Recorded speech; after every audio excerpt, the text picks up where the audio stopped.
નમસ્કાર દર્શક મિત્રો, વિડીયોમાં તમારું સ્વાગત છે। તો આજના મોટા સમાચાર સામે આવી રહ્યા છે। જ્યાં મિત્રો રાજ્યમાં ખેડૂતોને એક તરફ માવઠાનો માર પડી રહ્યો છે, તો બીજી તરફ હવે કેનાલનું પાણી ખેતરોમાં ફરી વળવાના કારણે ખેડૂતોની સ્થિતિ બેહાલ થઈ છે। જ્યાં મિત્રો આગળ વાત કરીએ તો અમદાવાદ નજીક સાણંદના નળકાંઠાના ખેડૂતોની મહેનત પર કેનાલનું પાણી ફરી વળતા મોટી સંખ્યામાં શિયાળાના પાકને નુકસાન થયું છે।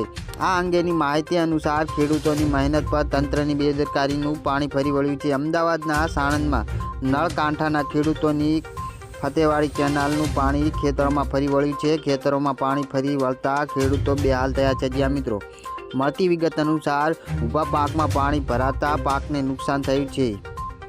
આગળ વાત કરીએ તો ખેડૂતોના જણાવ્યા અનુસાર જરૂર હોય ત્યારે કેનાલમાં પાણી છોડાતું નથી, જેના કારણે પાકમાં પાણીની અછત જોવા મળી છે। જ્યારે હવે પાણી છોડ્યું તો પાક બગાડી નાખ્યો છે।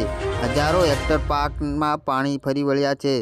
રેથલ, કુંડલ, પાવા, ખેલ, મેલખણા ગામેનું નુકસાન છે, જેમાં ઘઉં, જીરું, રાયડો અને અન્ય શિયાળુ પાકમાં નુકસાન થયું છે। જ્યાં મિત્રો અને વિડીયોમાં નવા છો તો વિડીયોને લાઇક એન્ડ સબસ્ક્રાઈબ કરતા જજો।